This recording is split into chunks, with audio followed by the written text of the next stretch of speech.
one thing you also claim is that you're very founders friendly. I'm curious on there on like how much of it is true. How can you be more founder friendly? Yeah. First of all, it's a And what does it mean actually? right? You can also come in and say, I don't give a shit about founders, and just there's a mindset to it. Okay. Therefore, because we wanted to build a support system that when we founders of Curie built our first companies wanted to have and access to, and to allow us to take our ideas and make less mistakes, but still feel like we have control over it and feel like this is our company. That's the origination of Curie. Therefore, that's spiritual. But you can also go out there and say, I'm just a VC and I'm trying to make my money and I'll try to get away with it whatever I can. That's also spiritual, but different. I do believe there's value in that a priori. It's important to us. Okay. But how does it show? One is, I think it shows in governance. Founders control the company. And if we say our recommendation is to work with CEO A, and they say, I want to work with CEO B, they decide. It's their company. It's not ours. Yeah. It's important. If they decide, I'm like, you should put another 10 chemists on it because they say, because this is very important. Otherwise, you take so much risk in this. And I don't think it works. If they don't follow that advice, it's their company. But that's still own a big part of the equity. Yes. Yeah. Okay. But still their company. Yeah. Okay. Therefore, I'm just saying it's very important. We are not, if they say, I sell this company, that's okay. Yeah. I think this is important. Of course, there are limitations to it that come with the financing that we provide. We say we have this, right? We have there are limits to this. But conceptually, broad stroke, for us, it's important that founders have a say in their company because we believe in founder entrepreneurs. There are many funds that actually get founders. They are, for example, ideate. And then they say, who are founders who could join that thing because it looks good when they are there because they further credential or validate that concept because they're willing to come in and spend some time on it. But those are founder advisors. We can also work with founder advisors, but I'm saying we're also okay if somebody's a founder entrepreneur and wants to build and run their company. Maybe that only is as a founder CEO till the Series A or till the molecule gets in the clinic because that's what they know well. But nevertheless, I think it's important to us that people have that governance and ownership. That's one. The other one is the equity that founders have. You take less equity compared to other funds. Yes, we believe that founders should own more equity than in most settings, especially in the US. Okay. We believe that the founder team should own 15, 20, 25, 30% of the company. We really believe that in the beginning. That's really important, we think, because it's their company. Yeah. And we appreciate the value of the idea. Yeah. The idea is only the beginning, and then you need money, and then you need to work it. But I can tell you there's no company without an idea. Yeah. And we would like to value that. There's no company without founder. Yep.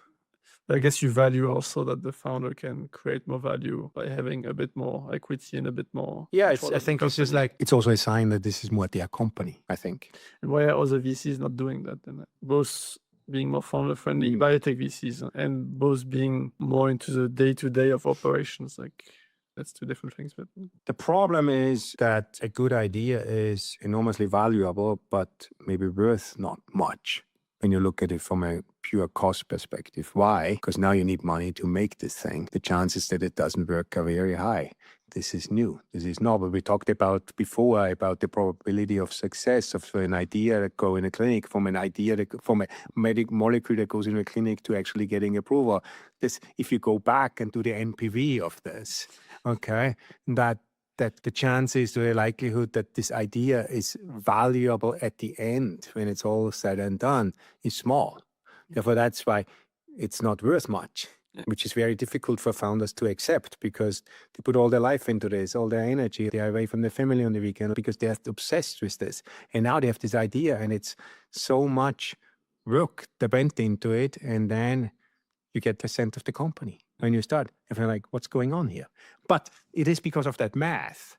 But at the same time, I said it's very valuable, but worth nothing. It's very valuable because without that brilliant idea, without that seed, Without that sort of discovery, there's no company. Therefore, we need to find a way of appreciating this, and we just think it's the right thing. Because also coming back to what did we want when we started our first company?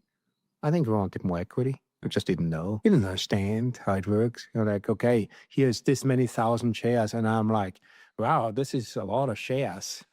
I didn't even ask what percentage I own. I just thought 1 million shares sounds great. What do I know? Therefore, those are things that we want to just get ahead of and be very clear and say, look, here, founder, here's the cap table. We did this for you. Here's the Excel so you can play with it. When you change the numbers, tell us. We want to have that to be a dialogue so that people understand and have the transparency about it. I think there's a respect in that. We want people to, you can only own something if you understand. And I think we try to empower towards that. Yeah. But still, still trying. I understand the philosophical part, the stance and the fit. This I understand it. Still on the valuation, because at the end of the day, if you give 10 extra % to the founder versus you guys taking 10 extra %, this impacts your return down the road. Except if I guess you say, okay, we give 10 more % to the founder, so this gives extra ownership or extra motivation, and this extra return, there's a net benefit to that down the road when there's exits. I look at it, maybe that helps you.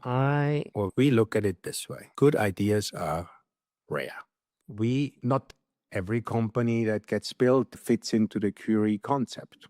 But if we were to fit in the Curie concept, we would love to see this idea, this good idea. And I think if a founder has to choose reaching out where you get 3% and reaching out where you get 30, maybe we have a bigger chance. When we get to good ideas, we have the better returns if we help make the drug embodiment. Okay. Therefore, it's a utilitarian argument. Okay. It's like, it's two things. One is very utilitarian to make the math work. Okay.